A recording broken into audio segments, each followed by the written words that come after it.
Mes amis taureaux, bonjour et bienvenue sur la chaîne Tarot à merveille.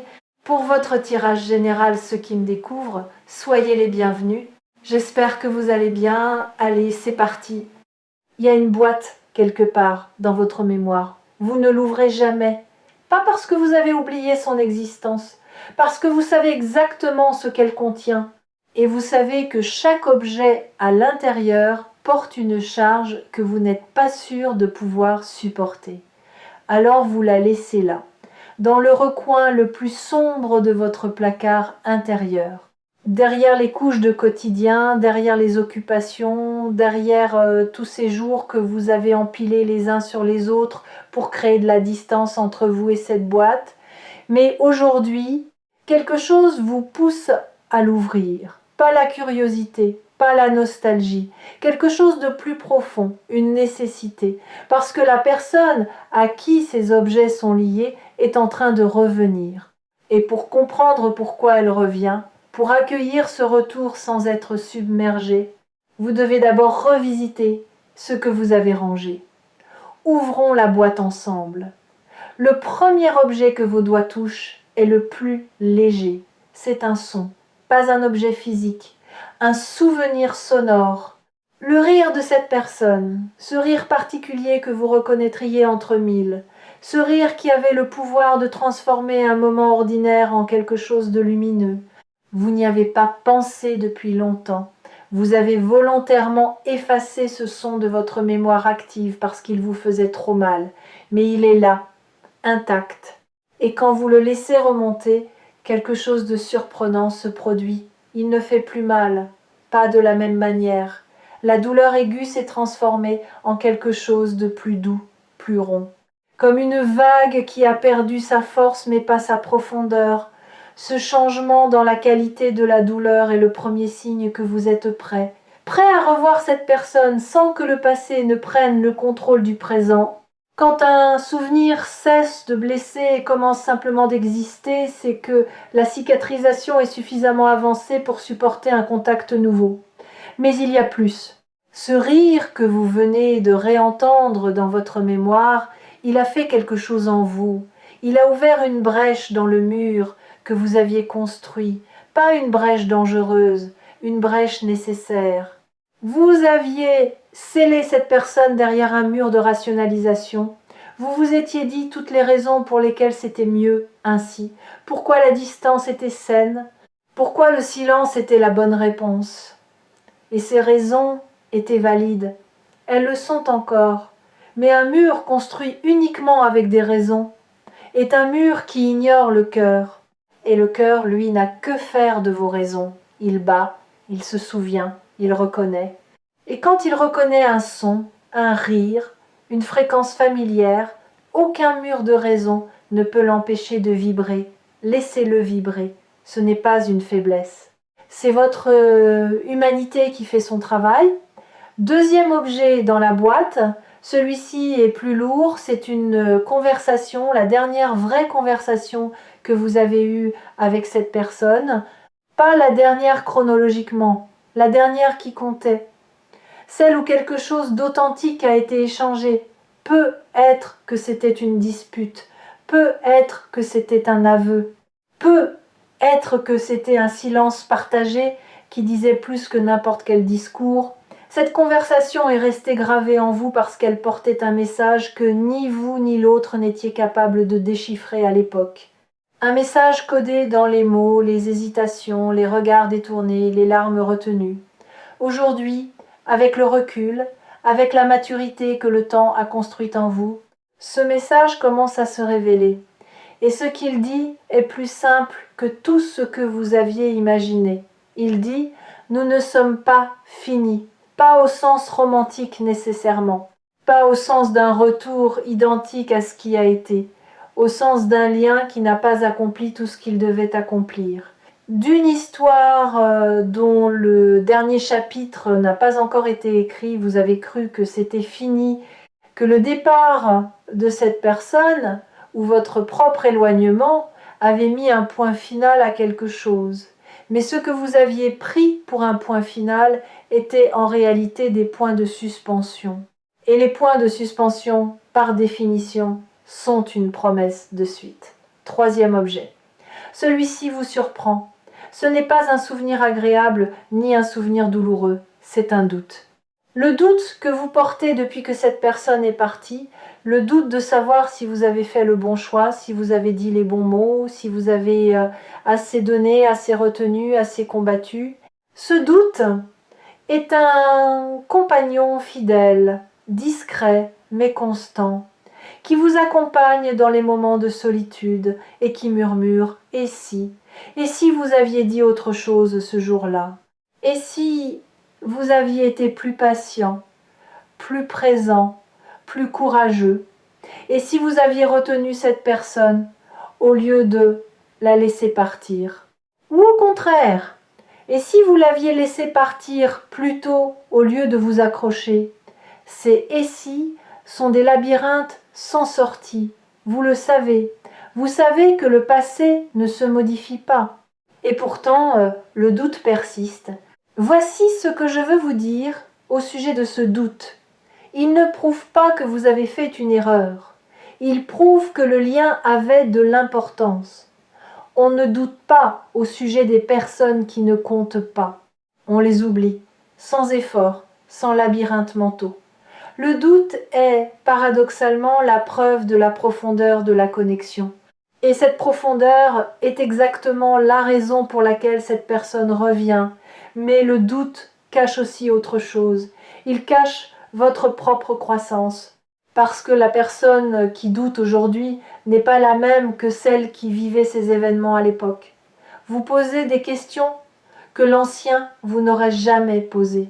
Vous envisagez des nuances que l'ancien vous n'aurait jamais perçues. Le doute lui-même a mûri. Il n'est plus ce questionnement obsessionnel et circulaire qui vous réveillait à 4 heures du matin. Il est devenu une forme de méditation, une capacité à tenir l'incertitude sans qu'elle vous détruise. Et cette capacité, cette tolérance à l'ambiguïté est exactement ce qu'il faut pour naviguer le retour de quelqu'un dont l'histoire avec vous ne rentre dans aucune case simple. Quatrième objet, en fouillant plus profondément dans la boîte, vos doigts rencontrent quelque chose que vous ne vous attendiez pas à trouver. Ce n'est pas un souvenir de l'autre, c'est un souvenir de vous, de qui vous étiez quand cette personne faisait partie de votre vie. Et cette version de vous est différente de celle que vous êtes maintenant. Pas meilleure, pas pire, différente. Plus spontanée peut être, plus vulnérable, plus vivante dans certains aspects, mais aussi plus naïve, plus dépendante, plus encline à se perdre dans l'autre au lieu de se trouver en soi. Vous avez grandi depuis, vous avez changé, pas seulement en surface, en profondeur, votre manière d'aimer a changé. Elle était autrefois une vague qui submergeait tout, vous y compris. Elle est maintenant une marée, puissante mais rythmée, qui avance et qui recule, qui sait donner de l'espace sans se retirer, qui sait être présente sans envahir. Cette évolution est directement liée au départ de cette personne. L'absence vous a enseigné ce que la présence ne pouvait pas enseigner. Comment être entier sans l'autre? Comment être complet dans la solitude? Comment transformer le vide laissé par quelqu'un en espace de croissance personnelle? Et voilà le paradoxe magnifique de la situation. C'est parce que vous n'avez plus besoin de cette personne qu'elle peut revenir. Tant que vous aviez besoin d'elle, tant que son retour était une question de survie émotionnelle, la porte restait fermée, non pas par cruauté du destin, par sagesse. Parce que retrouver quelqu'un depuis un état de manque ne produit jamais une relation saine. Cela produit une dépendance mise à jour, un attachement recyclé, un schéma relancé. Mais retrouver quelqu'un depuis un état de plénitude, cela produit quelque chose d'entièrement différent. Un choix, pas un besoin. Un choix libre, conscient, posé depuis un lieu de solidité intérieure. Et c'est ce choix-là que la vie vous prépare. Réfléchissez un instant à ce que cela signifie. Avant, si cette personne était revenue, vous l'auriez accueilli avec un mélange de soulagement et de terreur. Le soulagement de retrouver ce qui manquait, la terreur de le perdre à nouveau. Et cette dynamique aurait recréé exactement les mêmes conditions que la première fois, la même danse anxieuse, les mêmes questions non posées par peur de la réponse, les mêmes compromis faits par peur de la solitude, le même sacrifice de soi déguisé en amour. Maintenant, c'est différent. Si cette personne revient, et elle revient, vous l'accueillerez depuis un lieu que vous n'occupiez pas la première fois. Un lieu où vous savez qui vous êtes en dehors de cette relation, où vous connaissez vos limites, vos besoins, vos non négociables, où vous êtes capable de dire « Oui, je veux que tu sois dans ma vie, mais pas à n'importe quel prix. Pas au prix de ma paix, pas au prix de mon intégrité, pas au prix de cette version de moi que j'ai mis si longtemps à construire. » Cette capacité de poser des conditions à l'amour n'est pas de l'égoïsme, c'est de la maturité. Et c'est précisément cette maturité qui va permettre au lien de fonctionner cette fois-ci d'une manière qu'il ne pouvait pas fonctionner avant. Parce que deux personnes entières qui se choisissent librement créent quelque chose de fondamentalement différent de deux personnes incomplètes qui s'agrippent l'une à l'autre par peur du vide. Ce que vous allez construire ensemble, si vous le choisissez, sera neuf. Pas une réparation de l'ancien, pas un replâtrage des fissures. Quelque chose d'entièrement neuf, construit sur les fondations de tout ce que l'ancien vous a enseigné. Et ces fondations, parce qu'elles ont été testées par la tempête, seront les plus solides que vous ayez jamais posées. Si vous écoutez cette vidéo sur Tarot à merveille en ce moment, c'est que votre plénitude a atteint un niveau suffisant pour que ce retour soit non seulement possible mais bénéfique. Vous n'attireriez pas ce message si vous n'étiez pas prêt à le recevoir. L'univers n'envoie pas des invitations à ceux qui ne sont pas en état de danser. Cinquième objet. Au fond de la boîte, sous tous les autres, il y a quelque chose que vous n'avez jamais regardé directement. Un cadeau que cette personne vous a fait sans le savoir. Le cadeau de la perspective. Quand elle faisait partie de votre vie, vous étiez trop proche pour voir clairement, trop immergé dans l'émotion, dans le quotidien, dans la dynamique à deux. Vous voyiez les arbres mais pas la forêt. Vous viviez les scènes mais ne compreniez pas l'intrigue. Et c'est seulement après son départ, dans le silence immense qui a suivi, que la perspective est apparue. Vous avez commencé à comprendre des choses que vous ne pouviez pas comprendre à l'intérieur de la relation, pourquoi elle agissait de telle manière, ce que ces silences protégeaient, ce que ces maladresses tentaient d'exprimer. Vous avez vu, avec des yeux neufs, les moments de tendresse que vous aviez minimisés et les moments de douleur que vous aviez dramatisés. Vous avez rééquilibré l'image, et cette image rééquilibrée est plus juste, plus nuancée, plus humaine que celle que vous aviez quand vous étiez au cœur de l'histoire. Cette perspective est votre plus grand atout pour ce qui vient. Parce que la personne qui revient va revenir elle aussi avec une perspective nouvelle. Elle a fait son propre chemin, son propre travail intérieur, ses propres prises de conscience dans le silence de votre absence. Et quand deux personnes qui se sont connues dans l'aveuglement de la proximité se retrouvent avec les yeux de la distance, ce qui se produit n'est pas des retrouvailles. C'est une première rencontre, la première vraie rencontre. Celle où l'on voit l'autre tel qu'il est réellement, pas tel qu'on avait besoin qu'il soit. Et cette première vraie rencontre portera en elle une tendresse que vous n'aviez jamais connue ensemble. Pas la tendresse de la passion qui consume. La tendresse de la reconnaissance de deux êtres qui savent ce qu'ils ont traversé séparément pour arriver à ce point.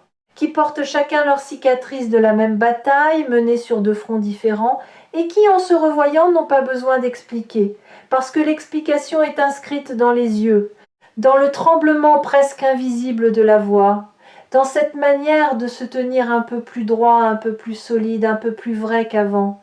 Cette tendresse-là ne se fabrique pas, elle ne s'imite pas. Elle ne se produit qu'entre deux personnes qui se sont perdues et retrouvées. Et elle est l'un des trésors les plus rares de l'expérience humaine. Maintenant parlons du retour lui-même, de sa forme, de son timing, de ce à quoi vous devez vous attendre et plus important encore de ce que vous ne devez pas attendre. Ce retour ne ressemblera pas à une scène de film. Il n'y aura pas de course sous la pluie. Pas de grandes déclarations, pas de gestes héroïques. Le retour sera discret, presque ordinaire, un message, un appel, une présence quelque part où vous ne l'attendiez pas. Peut être un nom qui apparaît sur votre téléphone après des mois de silence. Peut être un croisement physique dans un lieu inattendu. Peut être une information qui vous parvient par un tiers et qui vous apprend que cette personne a pensé à vous, a parlé de vous, a demandé de vos nouvelles. L'ordinaire de ce retour sera trompeur. Il vous donnera peut être l'impression que ce n'est pas grand-chose, que c'est juste un hasard. Mais vous saurez, quelque part en vous, dans cet endroit qui sait, avant de comprendre, vous saurez que ce n'est pas un hasard, que ce contact apparemment banal est le premier fil d'une nouvelle trame, et que la manière dont vous accueillerez ce premier fil déterminera la qualité de toute la trame qui suivra. N'accueillez pas avec de la méfiance. Le passé vous a appris la prudence, et cette prudence est saine. Mais la méfiance est la prudence qui a muté en mur. Soyez prudent, pas méfiant. Ouvrez la porte de quelques centimètres, pas en grand, pas d'un coup. Juste assez pour voir qui se tient de l'autre côté. Et si ce que vous voyez est différent de ce que vous attendiez, si cette personne porte sur son visage les traces de son propre voyage, si ses yeux ont cette profondeur nouvelle que seul le temps et la souffrance peuvent creuser, alors ouvrez un peu plus, lentement, à votre rythme. Et n'attendez pas la perfection, ni de vous, ni de cette personne. Les retrouvailles parfaites n'existent pas. Il y aura de la maladresse, des blancs dans la conversation, des moments où vous ne saurez pas quoi dire parce que trop de choses se bousculent et qu'aucun mot ne semble assez grand pour les contenir. Il y aura peut-être un rire nerveux, un silence qui dure une seconde trop, un regard qui en dit plus que vous n'auriez voulu. Et tout cela sera parfait, pas dans le sens lisse du terme, parfait dans sa vérité, parfait dans son authenticité brute, parfait parce que c'est réel, et que le réel, avec toutes ses imperfections, vaut infiniment plus que le fantasme. Vous avez eu le temps de fantasmer ce retour.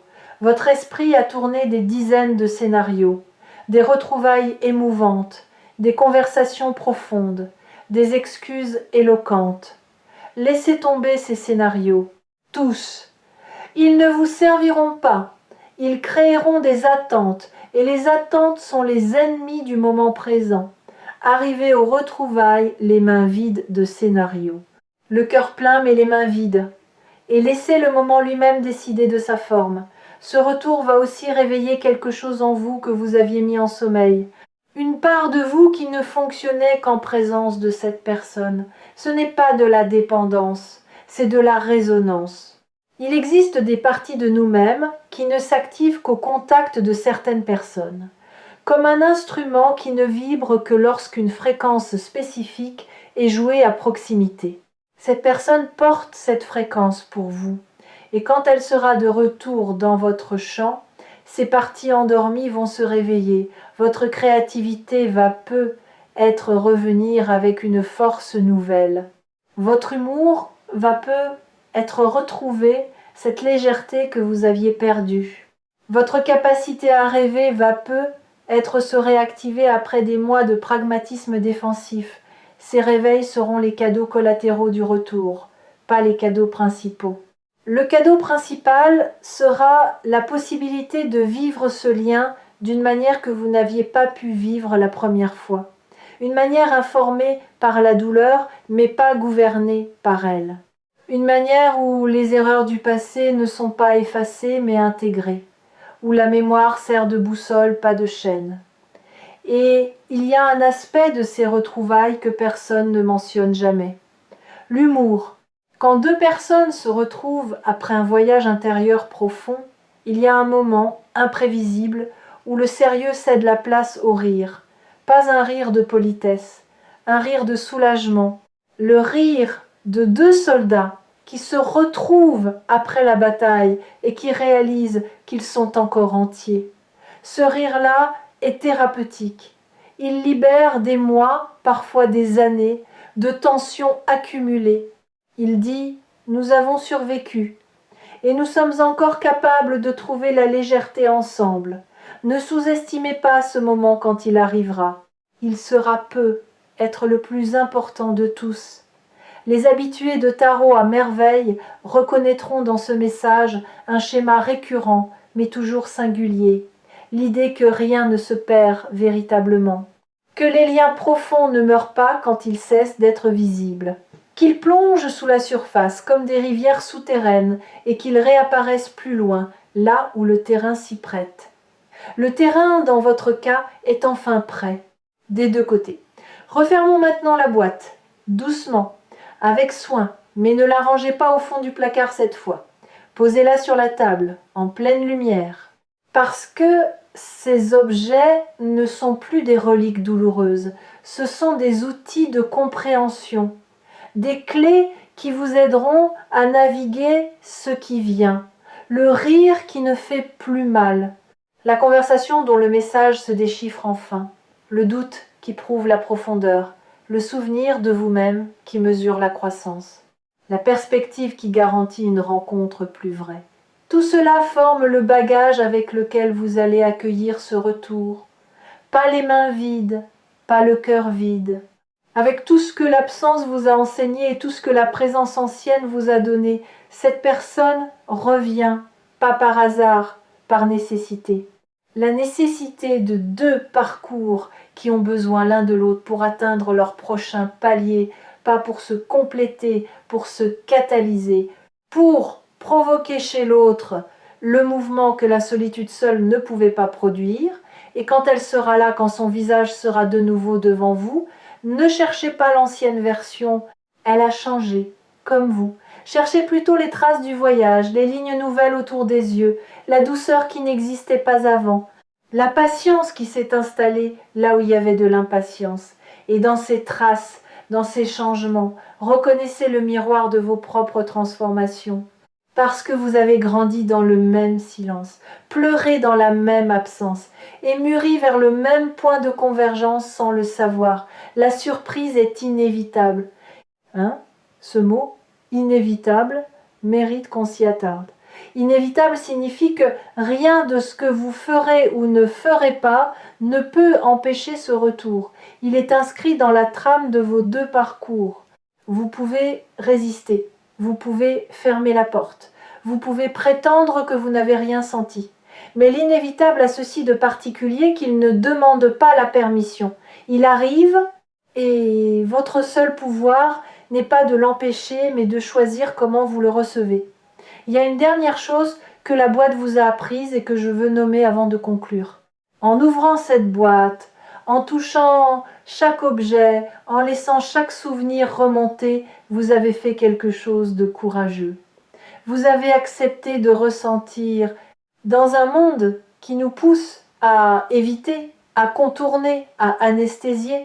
Vous avez plongé vos mains dans la mémoire et vous avez touché ce qui fait mal. Et vous n'en êtes pas mort. Vous n'avez pas été submergé. Vous avez traversé. Et de l'autre côté de cette traversée, il y a une sérénité que vous n'aviez pas avant d'ouvrir la boîte. Cette sérénité est votre armure invisible pour ce qui vient. Pas une armure qui empêche de ressentir, une armure qui permet de ressentir sans se perdre, qui permet de revoir cette personne en sentant le tremblement mais sans tomber, en reconnaissant la charge mais sans être écrasé, en accueillant l'émotion mais sans la laisser prendre les commandes. Vous êtes prêt d'une manière dont vous n'avez jamais été prêt avant. Et cette personne, de son côté, atteint le même état de préparation. Deux horloges intérieures synchronisées sans le savoir, deux parcours parallèles qui convergent vers le même moment, deux silences qui s'apprêtent à se rompre simultanément, Recevez-le avec grâce, avec ouverture, avec cette sagesse tremblante de celui qui sait que les plus beaux chapitres sont souvent ceux qu'on n'avait pas prévus. Et si cette vidéo vous a trouvé au moment exact où vous en aviez besoin, gardez Tarot à merveille proche de vous, comme une boussole qui ne pointe pas vers le nord, mais vers la vérité, votre vérité. Celle qui savait, bien avant votre tête, que cette personne reviendrait, que ce lien n'avait pas dit son dernier mot, que l'absence n'était pas une fin, mais une transformation silencieuse qui vous préparait tous les deux à une version du lien que vous n'auriez jamais pu atteindre sans elle. La boîte est ouverte, les objets sont sur la table. Le rire, la conversation, le doute, le souvenir de vous-même, la perspective. 5 témoins silencieux de ce qui a été et de ce qui sera. Et quelqu'un frappe à la porte. Allez ouvrir, vous savez qui c'est, et cette fois, vous êtes prêts.